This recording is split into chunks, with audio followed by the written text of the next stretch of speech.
này này nhom nó hay tầm mờ bẹ mùi trong TikTok á mua bẹ về liếm á bẹ nó vì trong nhà thà con nó cho thật tức mục sầm đài như chẳng nó lọ mờ chẳng tại phía trên này ở sơn vậy chẳng vì phía sau ăn lấy phía trên tại dương làm gì ra không ai có bán này đây ta tại bẹ nó apply mà mới ok cái bột bì già nó sốc giống hà bì già nó sốc xinh riệp á cái hà bì già cái bột bì ấy anh ấy vô crop viên mà đại châu không ý cái bài ta lệ bạch à Aduh, Bobo. à Wajib faham ini dah tu. cái lệ srum là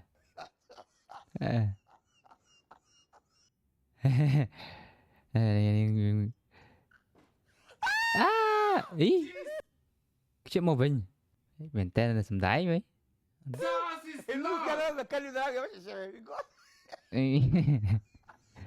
ôi cái đầu mình anh cái hai thầy cái gắt to video chlong cái này chứ nên tại vì bữa tại vì có play Wah, saya tu kuasa. nè đấy Orang yang saya universiti dulu. Oh, nak kau eh.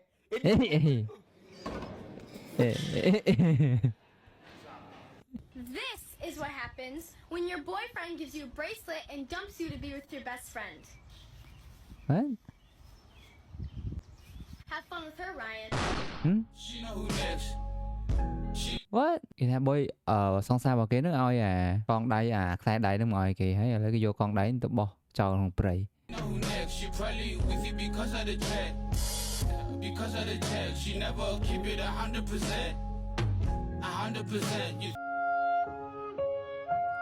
cả rầm bưng tốc vì chúng môi năng phim chuyện sẽ đài anh con thôi chả có bộ tật ấy anh nhớ hay nhớ sao anh expectation đấy nè anh nhớ thì ở đây con nhờ tớ ở đây chấm bàn để trước được anh ấy cặp bịch đấy đây có bốp ấy chưa được chưa chị yeah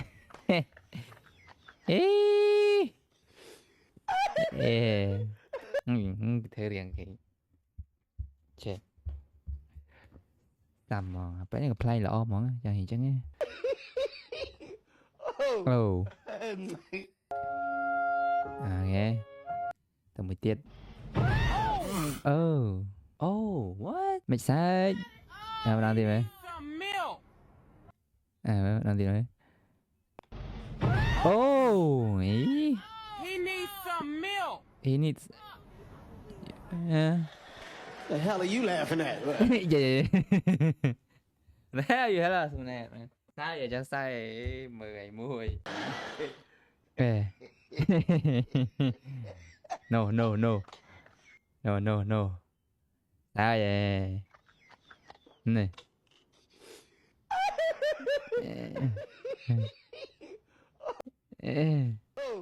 no nè tại á này cho 10 mùi rồi tập này mùi rồi chứ This is wow what's that becoming personal. Come decide. Stand here. Bianca.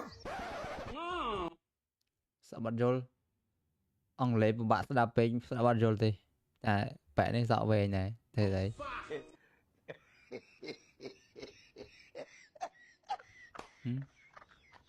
pray to Lord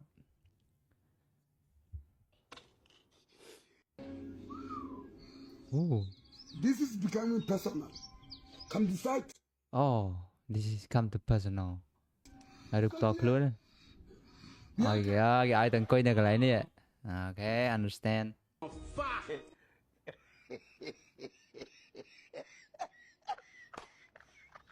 pray Aduh, Bobo. Wajib faham ini dah tu. what the hell what's he doing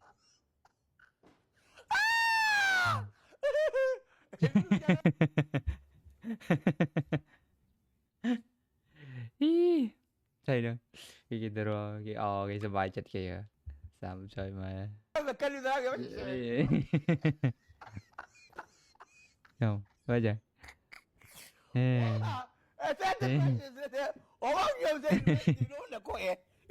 What? No. Vale, rồi. Đấy. Trời ơi. Ngục lại rồi. What? Cái gì? Thêm một định xòa vậy. Được ở đây. Thôi. Gì? Ý.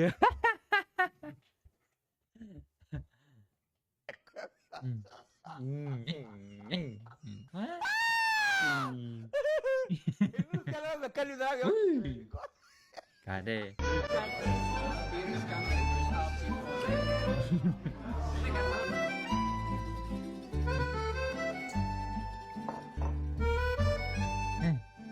Ê, mình từ lúc đai cho không này kìa.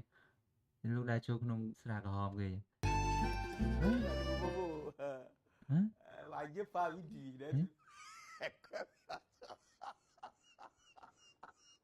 Hả? Why? Why?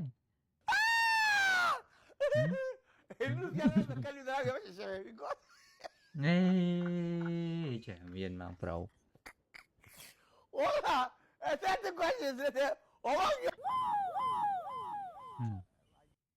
Hả? Đấy.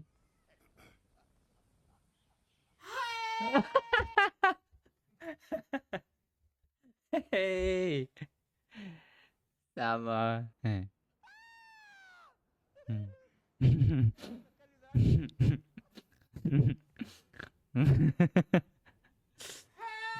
là cái đây tập đây vô xong hay sao lại vậy hai nè thật là bạn đừng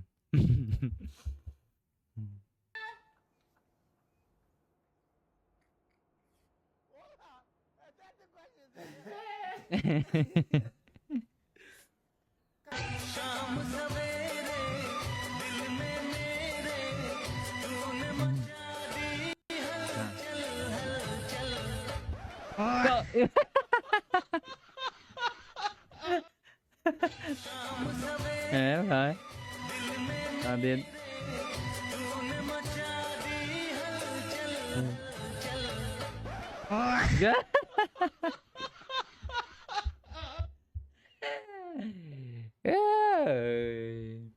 chơi thẩm miên ok lại chụt ớt bà bài tháng cái đấy đấy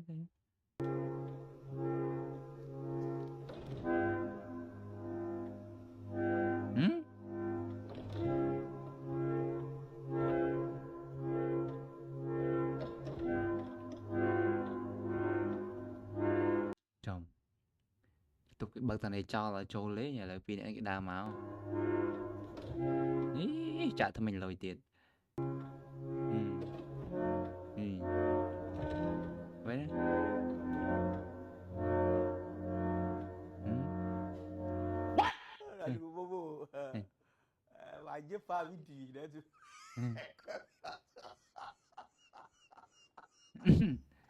thấy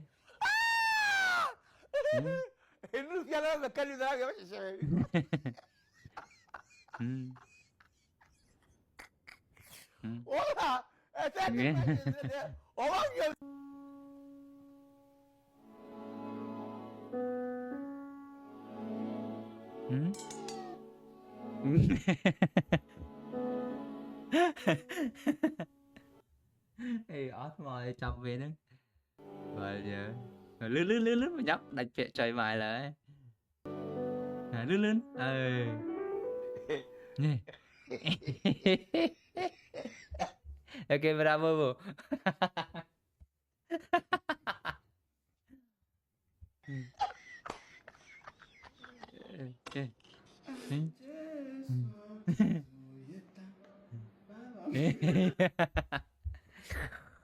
Tạm bên the first phone tu sát bông ok Ôi giời bài chân lần tự nè từ sạp tầm bông.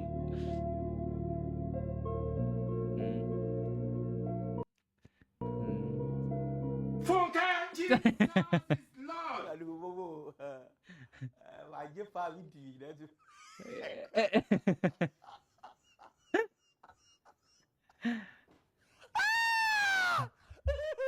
Itu. Oh man.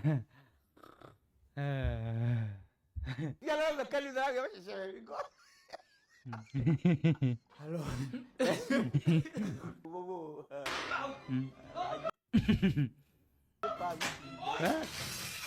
Ừ. Tệ. À. God up. Got up. I see up pula. Kalau nak kali dah ke macam saya kau. Nhé. Wah. Wah. Beberapa mana? Kata sai ngồi. Cái đây. Chẳng. Thank you. Còn. Complete like. Right.